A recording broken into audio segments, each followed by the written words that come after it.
Goodbye inflation, hello recession. The market is changing quickly, and our team is constantly being asked, what is the state of the market and what happens next? We study the market and the economy religiously on a daily basis to help you understand what is going on and how to capitalize on the opportunities with this information. Our team's motto is to guide you through a holistic mortgage plan using this same research and data, not just simply deliver a drive-through mortgage experience. Our goal is to help more people make better informed decisions when it comes to their mortgage and real estate goals. So we need your help. Please hit the subscribe button and share this video with 2 people who you think would find value in this information. So let's dive into the primary factors impacting the mortgage and real estate markets: inflation, the Fed, and the looming recession.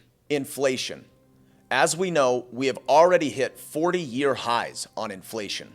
But the good news is, it has already peaked or will likely peak very soon. Based on the data, we have some headwinds coming in August and September of this year, which could push inflation higher on a year-over-year number because of the low inflation numbers in August and September of 2021 and the unknown but potentially higher inflation numbers August and September of 2022. So why does inflation even matter when it comes to mortgages and real estate? The fact is, mortgage rates follow inflation up and down.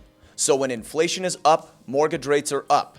When inflation is down, mortgage rates follow down. Although we expect inflation to come down and therefore mortgage rates to come down with inflation, there are some wild cards in the mix that we have to pay attention to. Most importantly is government stimulus. There are already 14 states who have approved inflation stimulus packages in their states, and there is pending federal stimulus to do the same. This inflation stimulus is counterintuitive and potentially dangerous to continued increased inflation.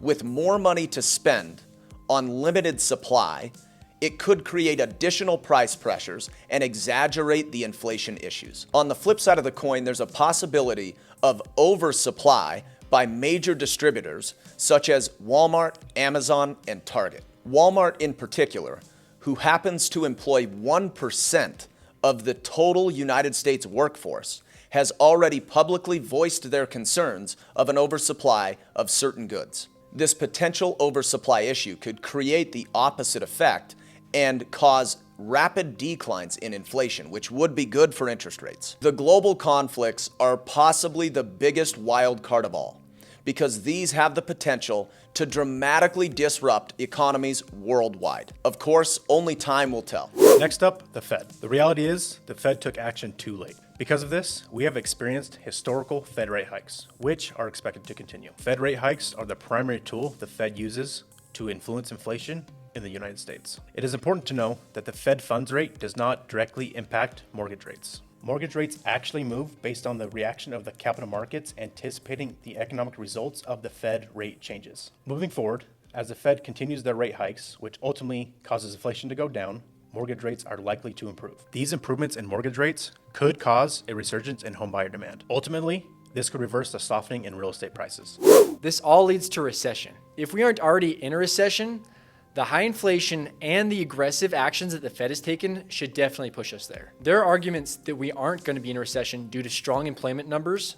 However, those are monthly numbers. The week-over-week numbers continue to worsen. The beginning of every historical recession has started by the first tick upward in the unemployment rate. We're seeing conditions eerily similar to the early 80s. And what happened in the early 80s is we had a small recession followed by a larger, deeper recession, which ultimately led to lower interest rates. During this same time period, house prices actually increased.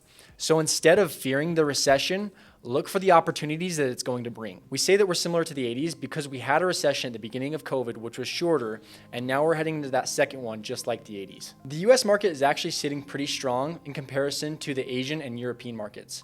They have not even began to tackle their inflation issue. Those overseas markets are supporting US bonds, which makes the US dollar stronger. Because of this, it causes the value of the dollar to increase.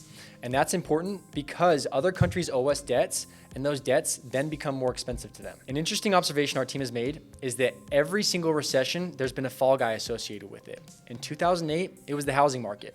We believe this time around, it could be the auto industry. A recent report cited that the average loan to value in an auto loan is 140%.